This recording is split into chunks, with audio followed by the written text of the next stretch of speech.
जानते हो कपड़ों का सबसे महंगा ब्रांड कौन सा है? इंडियन आर्मी की वर्दी।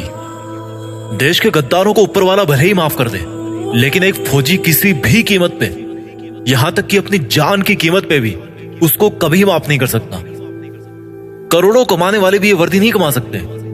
दुनिया के जो बड़े बड़े करोड़पति अरबपति बन के बैठे हैं ना, जो जिनको आप टीवी पर सिनेमा में हीरो बने हुए देखते हो, वो भी नहीं है उस वर्दी को कमाने के लायक। क्योंकि वो वर्दी भाई पैसों से नहीं मिलती, वो पैसे में नहीं बिकती। अगर पैसों में बिकती तो हर कोई पहन के घूमता और अपने आप को फौजी बोलता। उस वर्दी को अगर कमाना है ना, तो पैसा नहीं चाहिए, पैसा नहीं बनाना उसके लिए, उसके लायक बनना है। अगर उस वर्दी को कमाना है ना, तो खुद की जिंदगी, खुद की माँ की खुशी और अपने बचपन के सभी दोस्तों के साथ को कुर्बानी पे लगाना पड़ेगा। और इस कुर्बानी की हिम्मत जिसमें होती है, वही फौजी बनने के लायक होता है। अगर इस वर्दी को कमाना है ना, तो खुद को हर मोह माया से बाहर निकाल कर आग में तपाना है। कितना बड़ा दिल होता है उस माँ का जिसका बेटा या बेटी डिफेंस में होते हैं। कुछ पंक्तियां बोलना चाहता हूं मैं उन सब खुश नसीब और हिम्मत वाले युवाओं के लिए जो अपने आप को उस वर्दी में देखना चाहते हैं कि ये आग जलती है तो जलने दे, ये आग जलती है तो जलने दे, माँ अब मुझे तू फौजी बनने दे। जाना है उस जगह, जाना है उस जगह जहां सुना है मन के मौजी बसते हैं। जाना है उस जगह जहां सुना है मन के मौजी बसते हैं। बहुत देख लिए दुनिया, चल अब फौजी बनते हैं। बहुत जीली नाकाम जिंदगी, चल अब देश के लिए कुछ काम करते हैं। फर्जी के रिश्तों में जिंदगी बर्बाद कर डाली, चल अब जिंदगी देश के नाम करते हैं। अब फौजी बनते हैं।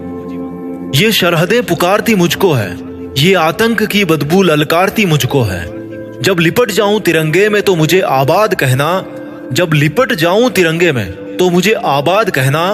मेरी माँ पल्लू में छिपी हंसी तेरी बहुत प्यारी है, मेरी माँ पल्लू में छिपी तेरी हंसी बहुत प्यारी है। जब लिपट जाऊं तिरंगे में तो मुझे आबाद कहना, मेरी माँ पल्लू में छिपी हंसी तेरी बहुत प्यारी है। इसलिए मुस्कुराते हुए अपने लाल को गुड बाय कहना।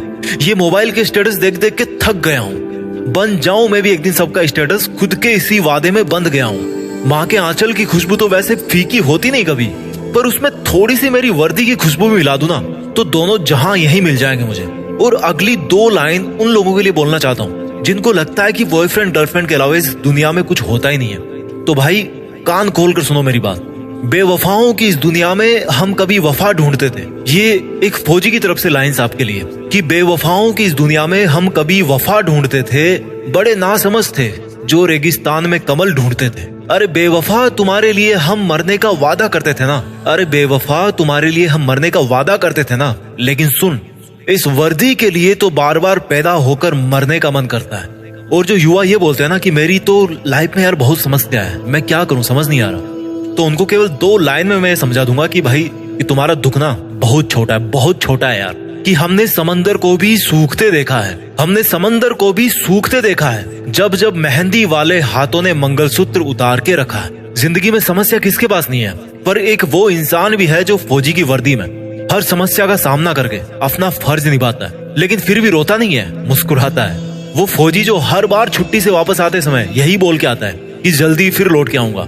लेकिन ये किसी को नहीं पता होता, उसको खुद को भी नहीं पता होता कि वो फिर जल्दी कब आने वाला है ना हिम्मत, है ना हिम्मत। मैं जीत फिक्स के मंच से उन सभी फौजी भाइयों को सलाम करता हूँ और उन पोटेंशियल यूथ को मोटिवेट करना चाहता हूँ जो फौज में भर्ती होने का सपना अपने मन में ठान चुके हैं। क्योंकि दुनिया में देश का नाम करने का इससे बेहतर कोई दूसरा तरीका नहीं हो सकता। मैं सैल्यूट मारता हूँ फौजियों को जो एकमात्र रियल हीरो है इस कंट्री के। फौजी एक तरह के हीरो नहीं है, वो एकमात्र रियल हीरो है। सैल्यूट। जय हिंद, वंदे मातरम।